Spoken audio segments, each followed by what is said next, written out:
السلام علیکم. ما خو تاسو پېژنئ، زه یم فریه بختاور او نن به زه تاسو ته د الله تعالی یو خاص پیغمبر کیسه کوم. تاسو ته پته شته د آدم علیه السلام اولاد ډېره مودې پورې د الله تعالی عبادت کوي، خو بیا ولې چې په منځ کې پیغمبر نو هغوی شرک شروع کړو، هغوی د بوتانو عبادت شروع کړو. نو دغه ټایم کې الله پاک دلې یو بل پیغمبر لورېږو. تاسو ته پته شته هغه پیغمبر څوک و؟ د هغه پیغمبر نوم دی حضرت نوح علیه السلام. هغه تاسو ټولو ته پته چې د نوح علیه السلام کیسه ډېره مشهوره ده، خو نن به موږ د نوح علیه السلام او د هغوی قوم په باره کې ډېرې ضروري خبرې کوو. نو ویډیو پوره وګورئ او چینل سبسکرایب کړئ. آدم علیه السلام نه پس د هغه قوم په عراق کې آباد و، او چې کله نوح علیه السلام د قوم ته راغی نو د دې حالت ډېر زیات خراب و. دې کې به د بوتانو عبادت کېده، چا به نور ته سجده کوله، چا به سپوږمۍ ته سجده کوله، تر دې حده پورې چې د خپل لاس نه به یې د اونو مجسمې جوړولې او د هغې ته به عبادت کوو. دا قوم د شیطان په وسوسو کې گرفتار و. تاسو ته پته چې شیطان د روز اول نه د انسانانو دشمن دی. بس همدغه شان دې سره وشو. ولې چې د آدم علیه السلام نه پس ډېره موده پیغمبر نو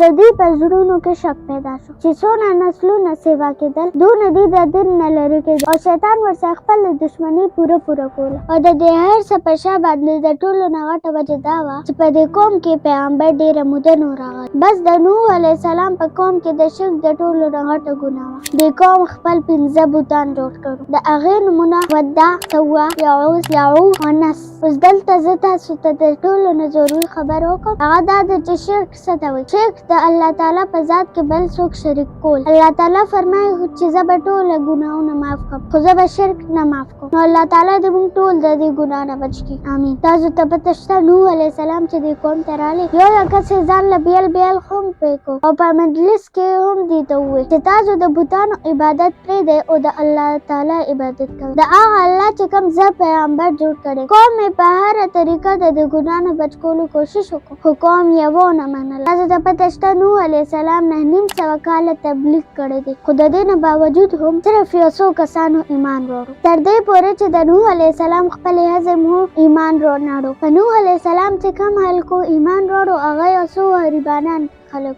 نو د نوح علیه السلام د قوم سردارانو ورته وویل چې ای نوح، ته د ځان نه دا غریبانان خلک لرې کړه. نوح علیه السلام ورته وویل چې زه داسې نشم کولی، او ورته دا هم وویل چې تاسو د الله نه یېرېږئ نو تاسو باندې به سخت عذاب راشي. خو بیا قوم څه وکړل تاسو ته پته شته؟ قوم ورته وویل چې ای نوح، ته خپل الله ته ووایه چې په موږ عذاب راوله. نو د دې نه پس بیا نوح علیه السلام د الله تعالی نه دعا وکړه چې د هغې په قرآن کې محفوظ دی چې ای زما الله، ته په دې ځمکه باندې یو کافر هم پرېنږدې، خو تا په دې کې یو کس هم پرېښودو نو دوی به ستا را روان بندګان ګمراه کړي. اوس د دې نه بس چې نوح علیه السلام د الله نه دعا وکړه نو د الله تعالی د طرف نه ورته وشوه چې ای نوح علیه السلام، ستا په قوم کې به نور خلک نه مسلمانېږي، ته په دې باندې ځان له زړه مه ستړی کوه، اوس د دې زما د عذاب انتظار کوي. بیا نوح علیه السلام د الله په حکم باندې د لرګونو کښتۍ جوړول شروع او په دغه تختو یې میخونه ولګول. خو چې نوح علیه السلام کښتۍ جوړولو نه د قوم خلکو ورپسې خندل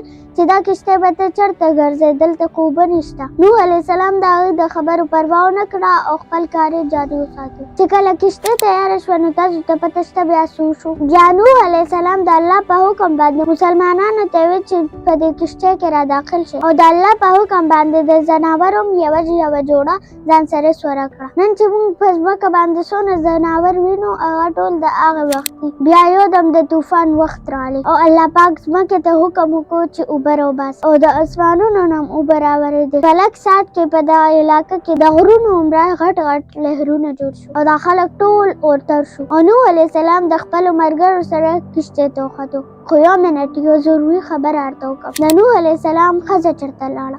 کوم ځای چې مسلمان نه و چېرته لاړو؟ راځئ چې ووایم درته. د نوح علیه السلام 4 زامن، حام، سام، یافس او یام. په دې کې یام مسلمان نو. کله چې طوفان ډېر زیات تیز شو نو نوح علیه السلام خپل زوی ته وویل چې ای زما زویه، د کښتۍ کې راشه کښېنه. یام ورته وویل چې زه به دې غر ته وخېږم او دا غر به ما بچ کړي. نوح علیه السلام ورته وویل چې ای زما زویه، په نن ورځ به موږ صرف الله بچ کړي. خو هغه د پلار خبره ونه منله. بیا په سمې تیز اوبه رالې او هغه د نورو خلکو سره غرق کړو او نوح علیه السلام د خپلو ملګرو سره په کښتۍ کې روان شو. ویل کېږي چې تقریبا 40 ورځې پس طوفان ودرېد. الله ځمکې ته حکم وکړو چې خپلې اوبه واپس راکاږه او اسمان ته یې حکم وکړو چې ته باران ودروه. دغه شان دا طوفان ودرېدو او د نوح علیه السلام کښتۍ د ارارات غر سره ودرېده. تاسو ته پته شته دا ارارات چېرته دي؟ ارارات د غرونو یو لویه سلسله ده. په دې کې یو غر د جود دي. دغه غر سره دا کښتۍ ودرېده. اصل کې ارارات د ترکیې او د ارمینیا سرحد دی. دا